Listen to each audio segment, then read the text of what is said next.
Whoa, didn't see you there. Yeah, I got time. Welcome back. I hope everybody is doing well. Today we're going to talk about the PS Vita and why it failed.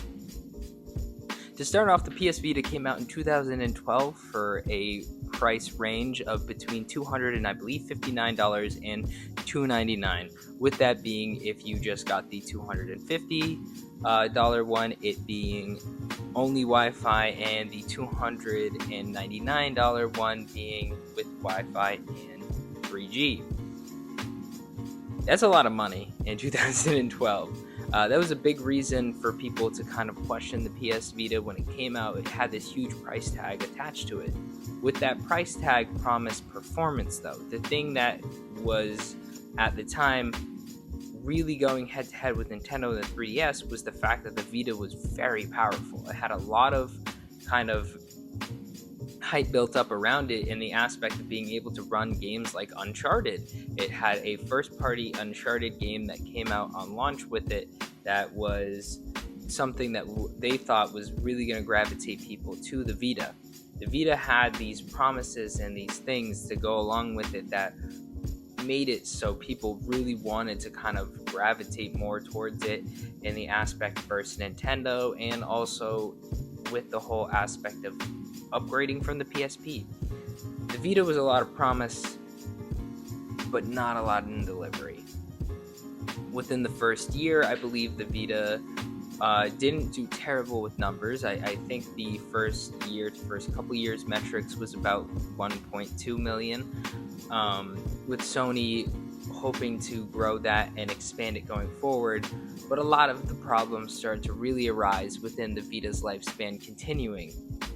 One of those problems being the memory. So for the 3DS came out with the 3DS XL, I believe, up to new 3DS having different types of memory, but them being consistent with SD cards, whether that was a macro or micro SD card that you could put into your 3DS slots to make it very easy to host a lot of storage within the consoles, so you could have all of your games downloaded at once. With that, also, 3DS games weren't really that huge, with the biggest ones not coming later into the 3DS lifespan and into the lifespan of the new 3DS XL anyways, which had more storage to boot and more accessibility to faster and bigger SD cards. The Vita didn't have that. The Vita had these kind of like Sony specific storage things that I believe started at about 6 and up to 64 gigabytes. One of the issues was the fact that Vita games weren't really that little. They could take up some space, so for you to want to really kind of host your games and store your games the way, like on the console itself, you had to kind of pony up a little bit of money. The games took the form of small little chips that you put into the console. They went away with the discs, even though the people loved the discs from the PSP day and age. Those were very hard for them to host a lot of what they needed on, so they went the Nintendo route, got the chips, boom. The issue with the Vita as well, and kind of like the whole thing with their games, were they didn't have the catalog to kind of back up what they did with the PSP. It's almost like they suffered from success too early.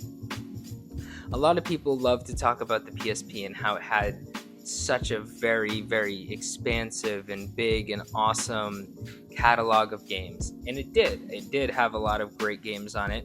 I will never take that away from the PSP. I think it had a fantastic little bit of games on it. And the Vita had some okay ones. I mean, I think the only PS Vita game I played that wasn't on the Vita itself, but on PC was Persona 4 Golden, but that was a port. It wasn't the original Vita experience. But the Vita had a lot of issues with gravitating third-party support. That was one of the things I was reading is, as much as Sony wanted to kind of push a little bit more of its first party support onto the console, it was having issues finding third-party backers to really want to develop for it, because the lack of major success out the box in comparison to a company like Nintendo wasn't there.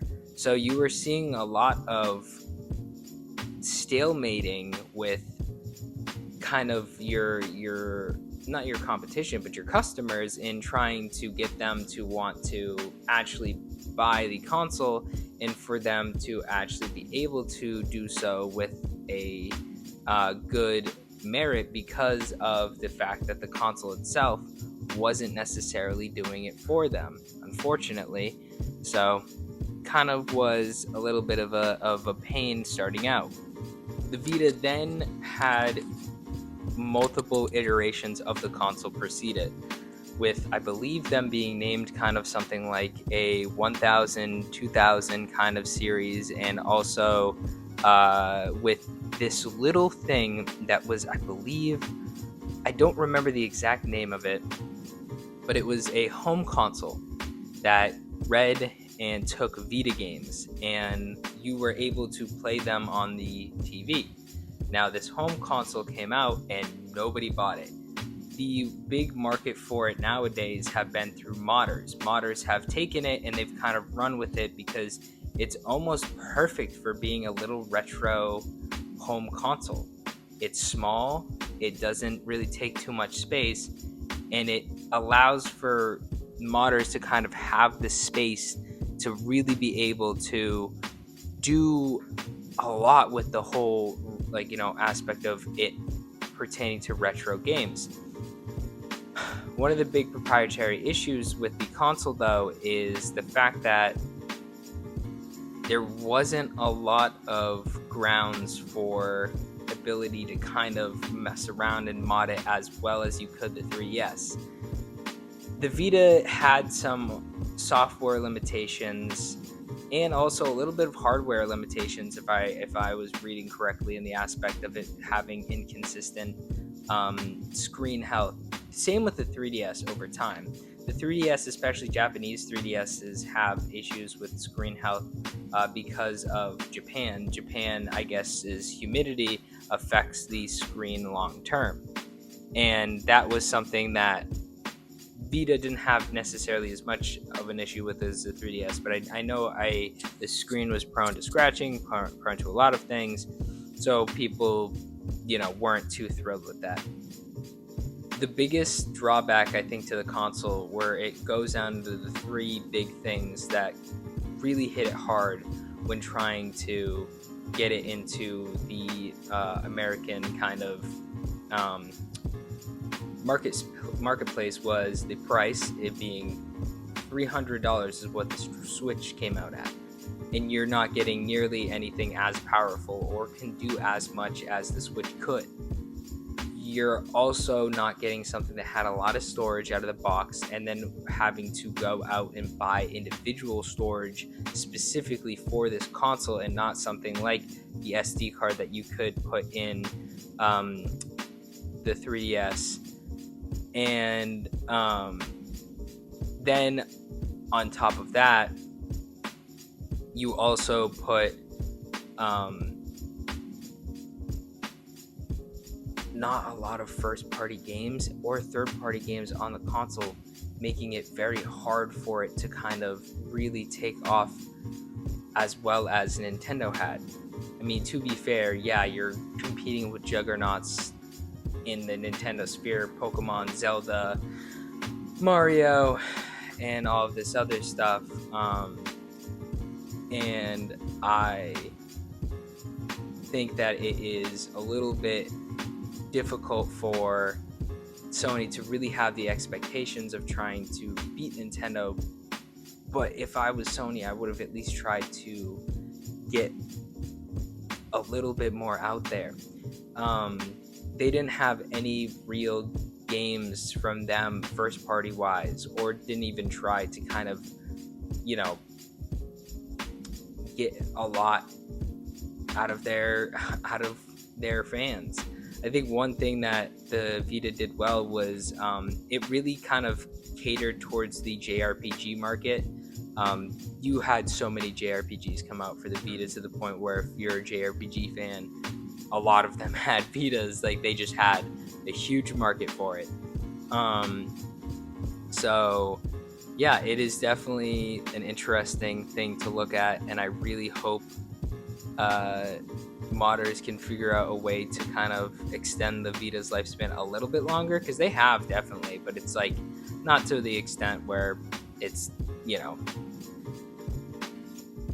it's more worth it to kind of get a 3DS and mod it than I would a Vita. If you really want it, go for it, and there's great things you can do for it, and if you like the form factor and the look of it and really just want to use it for retro games, it's the perfect device for that.